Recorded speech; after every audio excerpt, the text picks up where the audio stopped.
एक लांबच्या लांब पसरलेला डांबरी हायवे दिसत होता. हायवेच्या उजव्या बाजूला जंगल होतं. जिकडे नजर जाईल तिकडे फक्त जंगलच जंगल. आकाशात काळेभोर ढग उमटलेले, त्यात चंदेरी रंगाची अमानवीय वीज कडाडत होती. ते जंगल लख्खपणे उजळून निघत होते. डांबरी रस्त्याच्या उजव्या बाजूला तारेच्या जाळीचं 7 फूट उंचीचं कंपाऊंड होतं. कंपाऊंडच्या पलीकडे गटाराचं एक भलं मोठं साचलेलं तळ होतं. त्या तळाच्या पुढे एक उंचच्या उंच जेमतेम 15 फूट उंचीची भिंत होती. त्या भिंतीत मधोमध 2 विशाल भले मोठे वर्तुळाकार होल दिसत होते. त्या होलमध्ये काळ्याभोर अंधाराने घुसून आत दबा धरून ठेवलं होतं. तोच तो अंधार निळसर रंगाच्या छटेने लकाकला. त्या दोन्ही वर्तुळाकार होलमधून निळसर रंगाची प्रकाश किरणे बाहेर आली व 5 सेकंदाकरिता चमकून पुन्हा त्या होलमध्ये निघून जात नाहीशी झाली. चला पाहूयात काय आहे त्या होलमध्ये. त्या 2 वर्तुळाकार नाकाच्या होलमधून काळ्या रंगाचं घाणेरडं गटाराचं पाणी वाहत आलं होतं, जे त्या तळ्यात पडून साचत होतं. कालघाटीत जितक्या गटार लाईन्स होत्या, या त्या सर्व सांडपाण्याची नदी इथे येऊन साचत होती. या गटाराला नाव सुद्धा दिलं होतं. त्या तारेच्या कंपाऊंडवरच झळकत होतं, कालघाटी गटारखाना. त्या गटारखान्याच्या आत म्हणजेच त्या 2 होलात वर सिमेंटचं छप्पर होतं. त्यावर लाल रंगाचे मंद असे दिवे लकाकत होते. त्यातच पुढील दृश्य दिसत होते. वाकडे तिकडे गटारांचे मार्ग दिसत होते. त्या मार्गावरून गटाराचं नाल वाहत जात होतं. अशाच एका मार्गात डाव्या बाजूला भिंतीत एक चौकट होती. त्या चौकटीच्या आत एक 10 बाय 10 ची सिमेंट कॉन्क्रीटने बनलेली खोली होती. त्या खोलीत एक टेबल होता. टेबलाच्या वर एक गोल पिवळसर रंगाचा बल्ब दोरीला टांगून बांधला होता. बल्बच्या पिवळसर उजेडात पुढील दृश्य दिसत होतं. टेबलाच्या एके साईडला 2 लाकडी खुर्च्या होत्या. त्या 2 खुर्च्यांवर समर्थ मार्शल बसले होते. जैविक, तृप्तेश दोघेही हाताची घडी घालून उभे होते.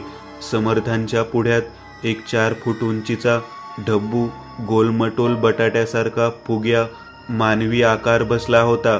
अंगात प्रथम फिकट निळसर व्हाईट शर्ट, गळ्यात गडद लालसर टाय, त्यावर अंगात एक महागडा काळा सूट, गोरापान गोलसर टमाटर सारख्या फुगलेल्या गालांचा चेहरा, डोक्यावर टाळूपासून ते भोवऱ्यापर्यंत सपाट मैदान.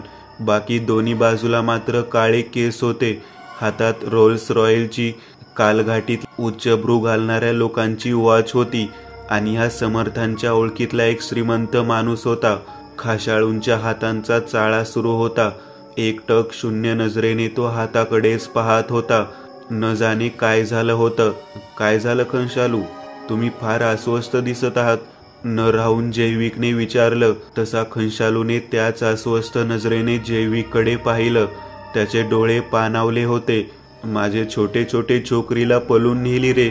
बंगल्याबाहेर तिच्या मैत्रिणीसोबत खेळत होती. ते हरामखोर आले आणि पळून घेऊन गेले रे. माझ्या छोकरीला पळून घेऊन गेले. खंशालू असं म्हणतच हुमसून रडू लागला. सर्वजण गंभीर होत खंशालूचं बोलणं ऐकत होते. कोण आहे ते, जैविकने भुवया ताणत निर्भीडपणे विचारलं. ते त्या यहुदीच्या तळघरातून आले होते. अख्ख्या कालघाटीतला गुंडा समाजाची फाटून जाते ने त्यांच्यासमोर ते हरामखोर साले पिशाची गुंडे. खंशालूच्या मुखातून पिशाचं नाव ऐकताच समर्थांसहित सर्वांनी आपापले कान टवकारले. म्हणजे तुम्हाला असं म्हणायचं आहे की तुमच्या लहान मुलीचं पिशाची गुंडांनी अपहरण केलं आहे? मार्शल म्हटला. हो, आणि प्लीज तुम्ही माझी मदत करा. मग मी तुम्हाला हवा तेवढा पैसा देतो. मग तुम्ही काय करायचे ते करा. पैशाचे बोलणे नको.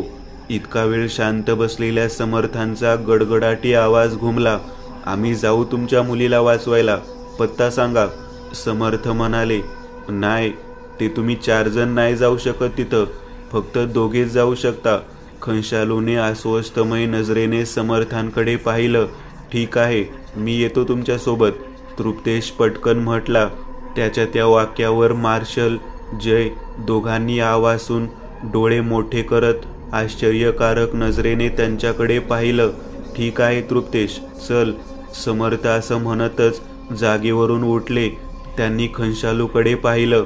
आम्हाला त्या पिशाची टोळक्यांचा पत्ता सांगा, समर्थ म्हटले. Kalghati Ajmira complex, building number 63, flat number 98. खंशालू एका दमात म्हणाला. पण जायचं कसं? बाहेर रस्त्यावर टॅक्सी उभी आहे ना, ती घेऊन जाईल तुम्हाला. खंशालूने असं म्हणतच दोन्ही हातांनी दोनदा टाळ्या वाजवल्या. तसा दरवाजातून एक माणूस खोली आत आला. त्याच्या अंगात एक सफेद टी शर्ट, खाली निळी जीन्स होती. हातात 2 बॅग्स होत्या. हा आपला खास माणूस आहे. ह्याच्याकडे असलेल्या बॅगेत तुमचे घालायचे कपडे आहेत, कोणी तुम्हाला ओळखायला नको म्हणून. आणि हा तुम्हाला टॅक्सीपर्यंत पण घेऊन जाईल. खंशालूने असं म्हणतच 2 बोट त्या Y2Jला दाखवली. चला, तो Y2J आपल्या करारी आवाजात म्हटला. समर्थ व तृप्तेश Y2Jच्या मागे निघून गेले. हा तृप्तेश सर्व सांभाळून घेईल का? जयने मार्शलकडे पाहिलं. त्यावर मार्शलने फक्त खांदे उडवले. आता तो जोकर तृप्तेश काय घोळ न घालो हीच देवचरणी दोघांनी प्रार्थना केली. कालघाटीत गुंडांच्या टोळ्या पडल्या होत्या. वेगवेगळे गट पडले होते. पिशाच, खवीस, राकीस, हैवान, मुंजे, डाकिनी, शाकिनी, हाडळ, जखीन अशा विविध प्रकारच्या अमानवी शक्तीच्या ध्यानांची टोळकी पडली होती. कालघाटी जरी वाईट कालीची नगरी असली, इथे वाईटाचा वावर असला तरी जो तो स्वतःला जास्तीत जास्त वाईट ठरवण्याचा प्रयत्न करत असे, जो तो आपल्या पुढ्यातल्या गुंडांवर, नागरिकावर हुकूमत गाजवू पाहायचा, त्याकरिता करावी लागे ती म्हणजे गुंडागिरी होय. दुसऱ्याच्या मनात धडकी भरवण्यासाठी, दहशत पसरविण्याकरिता काही ना काहीतरी उपचार करावा लागत. मग ती चोरी, खून, दरोडा, हत्या किंवा असे विविध प्रकार असतील. संपूर्ण कालघाटीत यहुदीचा चांगलाच दबदबा होता. कालघाटीत जेवढ्या खुंखार वाईट गुंडाजनांच्या टोळ्या होत्या, त्यातल्या टॉप 1ची ट्रेंडिंग टोळी म्हणजे यहुदीस पिशाचे होय. कालघाटी सैतान यहुदीचं तळघर होतं. तिथेच ही पिशाचे टोळी राहायची. ह्या टोळीचा प्रमुख होता विक्राल. आपल्या नावाची दहशत कायम राहावी ह्याकरिता महिन्यातून एकदा ही पिशाचे टोळी तळघरातून बाहेर पडायची. कालघाटीत खून, दरोडा, चोरी, अपहरण, बलात्कार असे क्रूर कर्म करून कालघाटीतल्या लोकांच्या मनात त्यांची दहशत कायम ठेवण्याचं काम करायची. आज तर त्या पिशाच्यानी खंशालूच्या पोरीचं अपहरण केलं होतं. यहुदीच पिशाचे इतके खतरनाक होते की खंशालूच्या ओळखीतल्या एकाही गुंडाने त्या पिशाच्यांसमवेत लढा द्यायला सहमती दर्शवली नव्हती. जो तो खंशालूला हात जोडून निघून जात होता. खंशालू आपल्या लेकीला सोडून आणणाऱ्यास मोबोली रक्कम द्यायला तयार होता, परंतु पैशापेक्षा जीव महाग असतो हे प्रत्येकाला ठाऊक होतं. यहुदीच्या पिशाच्यांशी वाकडं तर मसनात लाकडं हे सर्व जाणून होते. शेवटी खंशालूने पृथ्वीवरून आलेल्या समर्थ आणि त्यांच्या रक्षकांची मदत घ्यायचं ठरवलं. कारण संपूर्ण कालघाटीमध्ये जर कोणी त्या पिशाच्यांना टक्कर देण्याची सामर्थ्यता ठेवत होतं तर ती फक्त ही 4 रक्षक होती. सरळ मार्गी काळ्या डांबरी रस्त्यावरून ती काळ्या रंगाची गाडी वेगानं धावत होती. गाडीच्या 2 चंदेरी रंगाच्या हेडलाईटचा प्रकाश रस्त्यावर पडला होता. त्याच हेडलाईटच्या प्रकाशात ड्रायव्हर गाडी दमटावत होता. गाडीची विंडशील्ड दिसत होती. त्यातून पुढे गाडीच्या चंदेरी हेडलाईट्सनी उजळलेला काळा डांबरी हायवे दिसत होता. हायवेच्या डाव्या बाजूला घनगर्द जंगल होतं, तर उजव्या बाजूला एक उतरणीची खाली खाली गेलेली टेकडी दिसत होती व दूर 1-2 किलोमीटर अंतरावर कालघाटीतल्या स्थानिकांची राहावयाच्या बिल्डिंग्स दिसत होत्या. त्या उंचपुऱ्या लाईट्सनी उजळलेल्या खूप साऱ्या बिल्डिंग्स दिसत होत्या. असं समजूयात एक शहरच. गाडीच्या ड्राईव्ह सीटवर काळा सूट, हात पांढरा सदरा, डोक्यावर सफेद टोपी, ज्या टोपीवर आडव्या काळ्या पट्ट्यांच्या रेषा होत्या, असा ड्रायव्हर बसला होता. ड्रायव्हरच्या बाजूला देहयष्टीने लुकडा, अंडकार चेहरा, डोक्यावर टक्कल, गालांवरही दाढी नव्हती. पापण्यांच्यावर वाढलेल्या भुवया होत्या. दोन्ही कानांमध्ये सोन्याच्या बाल्या घातल्या होत्या. अंगात सफेद टी शर्ट ज्यावर मोठ्या इंग्रजी अक्षरात Y2J असं लिहिलं होतं. हा Y2J खंशालूचा पर्सनल माणूस होता, एक प्रकारे अतिविश्वासू खास होय. गाडीच्या मागच्या सीटवर डाव्या बाजूला समर्थ, तर त्यांच्या उजव्या बाजूला तृप्तेश बसलेला. तृप्तेश त्याच्या बाजूच्या काचेच्या खिडकीवर तोंड नाक दाबत डोळे मोठे करून तोंडाचा आ वासून बाहेर पाहत होता. चेहरा काचेवर दाबल्याने नाक नपट चपट झालं होतं. जायला, हा कालघाटी तर सेम मुंबईसारखा मोठा शहर वाटतोय. तृप्तेश आपला चेहरा मागे घेत म्हटला. Y2J कडे उत्तरार्धक नजरेने पाहू लागला. त्यावर तो म्हटला, होय, खरं आहे. कारण या सर्व बिल्डिंग्स बांधण्यासाठी कालघाटी गृहनिर्माण खात्याने मुंबई शहरातील नामांकित बिल्डर्सना त्यांचं अपहरण करून इथं आणण्यात आलं होतं. त्यासहितच पृथ्वी तळावरून तब्बल 200 लोकांना बिगारी मजूर कामगारीकरिता इथे अपहरण करून आणण्यात आलं होतं. Y2J म्हटला. त्याच्या त्या माहितीवर तृप्तेशला जरा धक्का बसला. समर्थांची तीच प्रतिक्रिया होती. अच्छा, मग त्यांचं पुढे काय झालं? तुमच्या गृह खात्याने त्यांना सोडून दिलं का, की कैदमध्ये ठेवलं? तृप्तेशने भुवया बारीक करत गंभीर होत विचारलं. समर्थ फक्त ऐकण्याचं काम करत होते. त्यांना तृप्तेशची ही तपासणी आवडताना दिसत होती. हा मुलगा फार हुशार आहे, हाच त्याचा अर्थ होता. तृप्तेशच्या वाक्यावर इतका वेळ पुढे पाहून उत्तर देणाऱ्या Y2Jचा चेहरा हलकेच मागे वळाला. Y2Jने तृप्तेशकडे थंडगार नजरेने पाहिलं. त्या चेहऱ्यावर एक अस्वस्थ करणारं हसू उमटलं. साहेब, रक्तचुसकी पिशाच्यांच्या हातात रक्ताने भरलेलं हांड ठेवलं तर ते रिकामच परत भेटणार. Y2J का गालात मंद हसला. म्हणजे? तृप्तेशने न समजून म्हटलं. म्हणजे साहेब, शेवटची पोरगी ज्या पिशाच्यांनी पळवलीये तीच हैवानी पिशाच गृहनिर्माण खात्याचे प्रमुख आहेत. बिल्डिंग बनवून होताच त्याच रात्री त्या पिशाच्यांनी सर्व माणसांचं रक्त लुचून टाकलं. त्यांचं लुचलेलं रक्त त्या सर्वांनी काचेच्या ड्रममध्ये भरून ठेवलं आहे. का माहितीये? Y2Jचे डोळे जरासे लकाकत मोठे झाले. ती नजर जरा विलक्षण भयावह होती. जणू का माहितीये? त्या पुढचं कारण जरा विचित्र, आघोरी, क्रूर असेल. Y2Jच्या वाक्यावर तृप्तेशने फक्त गंभीरपणे मान वर करतच इशाऱ्यानेच का असं म्हटलं. कालघाटीत मोठ्या प्रमाणात बार चालतात साहेब. इथे मोठे मोठे पिशाच बिझनेसमॅन आहेत. दिवसभर यांना नशेत राहायला आवडतं. म्हणून ही पिशाच काय करतात माहितीये? Y2Jने 2 वेळा मान हलवली. जरा थांबून पुढे बोलू लागला. प्रत्येक दारूत मानवी शरीरातील गरम रक्त मिसळून अंमली पदार्थांचं सेवन करतात आणि त्या पिशाच्यांनी ज्या माणसाचं रक्त साठवून ठेवलं आहे त्या रक्ताची खुलेआम बारसाठी विक्री केली जाते. Y2J इतकं बोलून शांत बसला. दोन्ही डोळ्यांनी समर्थ, तृप्तेश दोघांकडं टकमक पाहू लागला. अच्छा, मग तुमच्या हॉलमध्ये दारू सर्व नाही करत का? तुम्ही पण मानवी खून विकत घेत असाल ना? तृप्तेश जरा तिखट स्वरात म्हटला. पण तसं त्याने ते Y2Jला जाणून दिलं नाही. हो साहेब, आमचा शेठ पण ते खून विकत घेते. बिझनेस आहे साहेब, गंदा आहे पर धंदा आहे साहेब. पण आम्ही त्या रक्तात अजून बरेचसे खून मिक्स करतो साहेब, ज्याने त्या रक्ताची टेस्ट वाढते. म्हणून या कालघाटीत आमचा हॉटेल नंबर 1 ब्रँड आहे साहेब. हे सांगताना Y2Jच्या चेहऱ्यावर एक गर्विष्ठित आनंद झळकत होता. त्यावर तृप्तेश मात्र रक्त खोलत होता. एक क्षण असा आलं की डोक्यात सनक गेली. त्याने उजव्या हाताची क्रोधानं मूठ आवळली. तसा 5ही बोटांचा कडाकडा हाड मोडल्याचा आवाज झाला.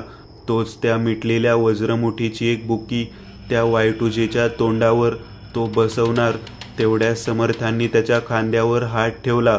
चेहऱ्यावर मंद स्मित ठेवत हळूच दोन्ही डोळे मिटले व तृप्तेशला इशाऱ्याने शांत राहायला सांगितलं. केव्हा पोहोचू आम्ही तिथे? समर्थ म्हटले. पोहोचलो साहेब, Y2J म्हणाला. काळ्या रंगाची ती 4 चाकी एका सिमेंट कॉन्क्रीटच्या रस्त्यावर थांबली होती. गाडीच्या दोन्ही बाजूला उंचच्या उंच 40-50 मजल्याच्या बिल्डिंग होत्या. वरची काही मजली उजळलेली होती तर काही अंधारात होती. बिल्डिंग्स खाली रहदारी नव्हती. मुलखाचा काळोख 4ही दिशेंना गस्त घालत होता. त्यात थंडगार शांतता चारही दिशेंना फिरत होती. इथे बिल्डिंग्स खाली एवढा काळोख का आहे? तृप्तेशने गाडीच्या काचेतून बाहेर पाहत विचारलं. हा पिशाचे एरिया आहे साहेब. इथे फक्त पिशाच्यांचा वावर असतो. या पिशाच्यांना उजेडापासून सक्त नफरत आहे. म्हणूनच इथे गडद काळोख गस्त घालत फिरत आहे आणि थंडावा हाड गोठवणारा पडलेला आहे. तुम्हाला बॅग्स दिल्या आहेत, त्यात तुमचे घालावायचे कपडे आहेत, चेंज करून घ्या, Y2J म्हटला. इथे? तृप्तेशने डोळे तोंड मोठे करत Y2Jकडे पाहिलं. दुसरा इलाज नाही साहेब. Y2Jने खांदे उडवले. शेवटी दोघांनी सुद्धा नाईलाजाने बॅग्स उघडल्या. लाल सूट, काळी पॅन्ट, बूट होते व एक सिरीज होती. हे काय जॅकवर सारखे कपडे आहेत रे? तृप्तेशने पटकन बॅग बंद केली. जरासा खवळत म्हणाला, साहेब इथे सगळे पिशाचे हेच कपडे घालतात. Y2J आदबीने म्हणाला. त्यावर तृप्तेशने सुद्धा आवाजातली लय कमी केली. बरं ठीक आहे, पण ही सुई कशाला दिली?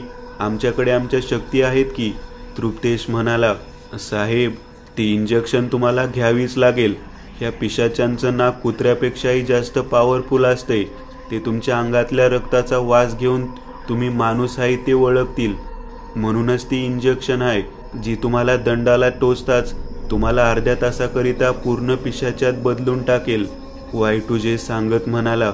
बाबो, तृप्तेशला आश्चर्यचकित करणारा झटका बसला. काय लोचा झाला आणि आम्ही कायमचंच पिशाचे झालो तर? तृप्तेशने शंका व्यक्त केली. नाही साहेब, आम्ही लय वेळा वापरले आहे. ह्या इंजेक्शनचं काही साईड इफेक्ट नाही बघा, Y2J आपल्या कडक गावठी इंग्रजीत म्हटला. त्यावर तृप्तेश दात दाखवत हसला. इंग्लिश काय जाक आहे तुमची. मस्त आहे. ती एक रूम दिसत होती. जेमतेम 15x15ची रूम होती. रूममध्ये एका छताला दोरी बांधून ती खाली सोडली होती. त्या दोरीला एक वर्तुळाकार दिवा टांगला होता.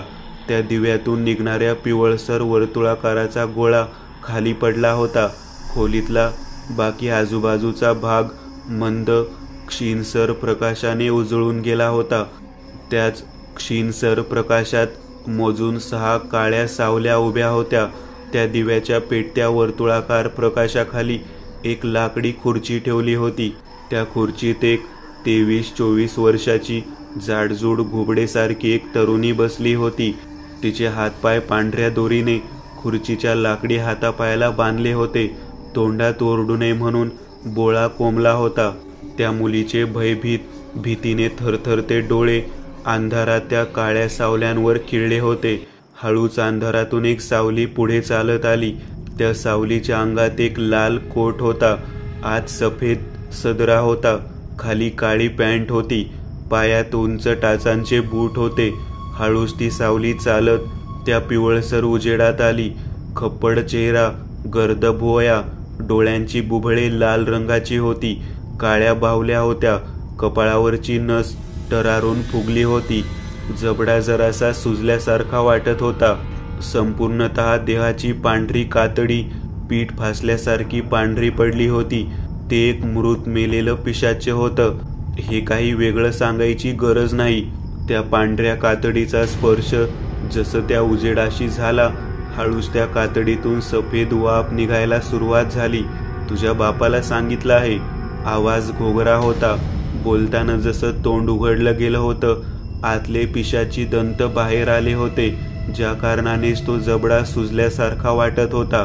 ए चंदर, त्या पिशाच्याने आपल्या पिशाची टोळकीतल्या एका साथीदाराला आवाज दिला.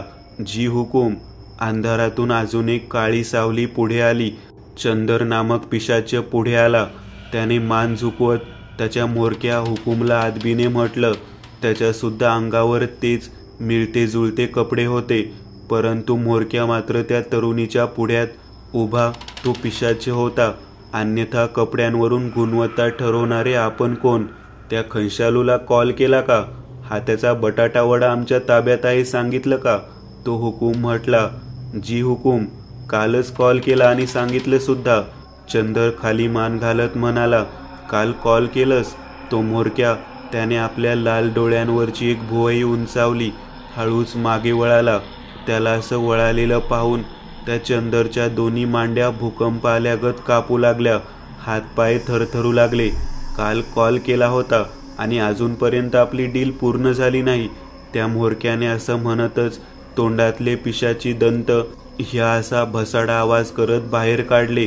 एक उजव्या हाताची चपराक चंदरच्या कानशिलात लगावली. फट आवाज झाला. हाताची पाचही बोट गोऱ्यापान गालावर वटली होती. त्या माराने चंदर जमिनीवर कोसळला. गाल चोळत भित्रट नजरेने तो आपल्या म्होरक्याला पाहत होता. अरे हरामखोर, आपला दहशतीचा सिबिल स्कोर ह्या कालघाटीतून कमी झाला ना तर साला गल्लीत भटकणारा कुत्रा मांजर पण भीक घालणार नाही आपल्याला. तो म्होरक्या असं म्हणतच मागे वळाला. त्याने आपल्या पिशाची लाल चमकिल्या लेझरसारख्या डोळ्यांनी त्या तरुणीला पाहिलं. ती भयंकर पिशाची नजर पाहताच त्या तरुणीची आत्मा कापून थरथरून उठली. किती टँक मागल्याने जाडीच्या बदल्यात? पुन्हा त्याचा खर्चातला आवाज घुमला. 5 टँक मागवल्यान हुकूम. चंदर जमिनीवरून उठत म्हटला, अच्छा आहे, 1 तास वाट पाहू. नाहीतर त्या म्होरक्याने आपल्या तोंडातल्या जिभेने बाहेर आलेल्या पिशाची दंतावरून जीभ फिरवली. ह्या बटाटीचे 5 टँक बनवून विक, असं म्हणतच तो म्होरक्या खदाखदा हसू लागला. त्याचे उर्वरित अंधारात उभे साथीदार व चंदरही कुत्सित हसत होता. एक सफेद भिंतीची उभट 20 मजली बिल्डिंग्स दिसत होती. त्या बिल्डिंगच्या बाहेर विंग समोर खाली ब्लॉकच्या रंगेबिरंगी लाद्यांचं ग्राउंड होतं. त्याच ग्राउंडवर 2 आकृत्या उभ्या होत्या. दोघांची उंची समान होती. त्यासहितच अंगावरचे कपडेही समान होते. लाल सूट, आत सफेद सदरा, खाली काळी पॅन्ट, पायात काळे चकचकीत बूट. त्या 2 आकृत्या म्हणजेच एक समर्थ होते, दुसरा भूतनाशक तृप्तेश होता. दोघेही पाठमोरे उभे दिसत होते. त्या दोघांच्या पुढ्यात अंधाराने गिळलेली 20 मजली बिल्डिंग दिसत होती. हळूच दोघांच्या मुठीतून एक अशा 2 इंजेक्शन खाली गार्डनच्या लाद्यांवर पडल्या. दोघेही चालत चालत पुढे जात त्या विंगमध्ये घुसले. समोर 10 पावलांवर घनगर्द अंधाराने गिळंकृत केलेला जिना होता. तृप्तेशने वळून समर्थांकडे पाहिलं. तो भीतीने दचकलाच. 2 पावलं मागे सरला. समर्थांचा चेहरा प्रेताळ पांढरा पडला होता. डोळ्यांची बुबळे अंधारात चंदेरी रंगाने चकाकत होती. जबडा जरासा सुजला होता. घाबरू नको तृप्तेश, हे सर्व इंजेक्शनच्या दवाचा परिणाम आहे आणि तो असर उतरण्या अगोदर आपल्याला दिलेली कामगिरी फते करायची आहे, समर्थ म्हटले. बोलताना त्यांच्या तोंडून पिशाच्या सारखे धारधार दात बाहेर येत होते. समर्थ आणि तृप्तेश दोघेही पहिल्या मजल्यावर आले. तसे दोघांनाही समोर एक कॉरिडॉर दिसली आणि त्या कॉरिडॉरमध्ये 3-4 2.5 फूट उंचीच्या लहान मुलांच्या आकृत्या हलताना दिसत होत्या. अंधारात असल्याने त्या आकृत्या काळसर दिसत होत्या. मध्येच त्यांच्या पायांची हालचाल होत होती. काहीतरी गोलमटोल पायांनी फुटबॉल सारखं उडवलं जात होतं.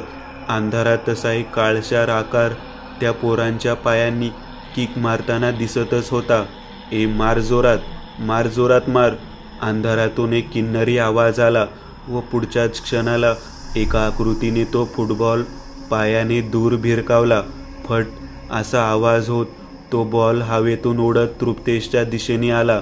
तृप्तेशने तो दोन्ही हातांनी आपल्या तोंडावर त्या फुटबॉलचा मारा बसणार त्या अगोदरच सावधान पवित्रा घेत पकडला आणि जशी त्याची नजर त्या बॉलवर पडली त्याच्या अंगावर भीतीचे काटे फुटले. सर्व शरीर पांढरं पडलं, कारण हातात पकडलेला तो काही फुटबॉल वगैरे नसून एक मानवाच्या शरीरापासून विलग केलेलं धड होतं. पिवळसर सडलेल्या चामडीचं, पांढऱ्या बुभुळाचं, ज्या बुभुळांच्या कड्यांमध्ये चिबक असा आवाज करत तृप्तेशचे दोन्ही अंगठे घुसलेले, त्या धडाच्या तोंडाचा आवाजलेलं, ज्यातून ते तपकिरी दात दिसत होते. डोक्यावर टक्कल होती. हे असलं विकृत, अंगावर शिशारी दृश्य आणणारं दृश्य पाहून तृप्तेशची वाचा बसली होती. तो ओरडणार तोच समर्थांनी उजवा हात त्याच्या तोंडावर दाबला. ओ अंकल, बॉल पास करा ना. त्या काळशार अंधारातल्या आकृतीमधून आवाज आला. हो, समर्थ इतकेच म्हटले. त्यांनी तृप्तेशच्या हातून ते धड घेतलं व त्या पिशाची मुलांच्या दिशेने फेकलं. त्या विकृत पिशाच्य मुलांचा खेळ पुन्हा सुरू झाला. समर्थ आणि तृप्तेश दोघेही पुन्हा दुसरा मजला चढत चालू लागले. चालता चालता समोरून कोणीतरी जाताना दिसायचं. तोंडातले पिशाची दंत दाखवत हसायचं. खयाल खुशाली विचारायचं, काय पाहुणे, नवीन काय, या मग रात्री बसायला. समोरच पिशाच्या मंडळी दारू प्यायला या म्हणून आग्रह करत असत.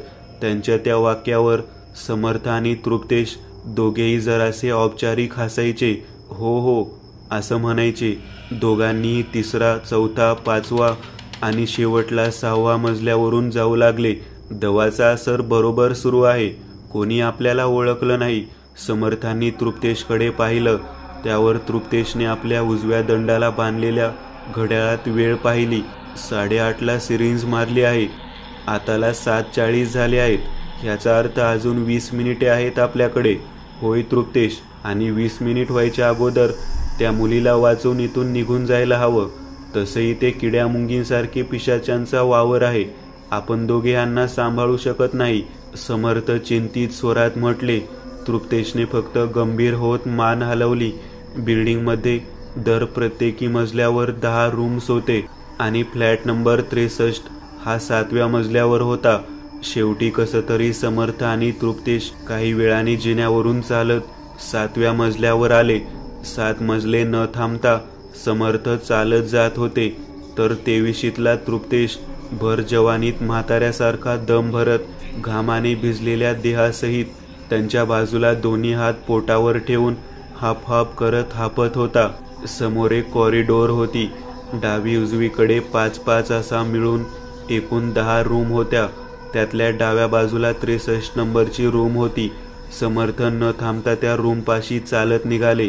हे समर्थ कोणत्या चक्कीचा आटा खातात काय माहिती. देवा, आम्हाला पण त्या चक्कीचा आटा दे रे भाऊ. तृप्तेश लंगडत लंगडत समर्थांजवळ येऊन उभा राहिला. तयार आहेस का, समर्थ म्हटले. त्यावर तृप्तेशने न समजून कसं तरीच वेंधळ्यासारखं समर्थांकडे पाहिलं. ओ समर्थ, आपण प्लॅन कुठं केलाय पण? आता चालू ना आपण, तृप्तेश म्हणाला. अरे म्हणजे आज जायला तयार आहेस का असं म्हटलं मी. समर्थ मान नाही नाही करत हलवत म्हटले. चल दरवाजा खोल, समर्थ म्हणाले. मी, तृप्तेश जरा पटकन म्हटला. त्यावर समर्थांनी त्याला रोखून पाहिलं. ओके ओके बॉस, मी खोलतो असं म्हणतच तृप्तेशने एक मोठा श्वास आत ओढला. उजवा हात वर आणत दारावर हलकेच थाप मारण्याकरिता उजवा हात दारावर मारला. तोच दार हळूच आत उघडलं गेलं. दाराची फट हलकीशी रुंदावली गेली. अरे, तृप्तेशने दात दाखवत समर्थांकडे हसून पाहिलं. दार तर उघडा आहे, चला आत जाऊ, तृप्तेशने असं म्हणतच दरवाजा खोलला. नाही तृप्तेश, थांब. समर्थांना पुढे कसला तरी धोका जाणवला होता.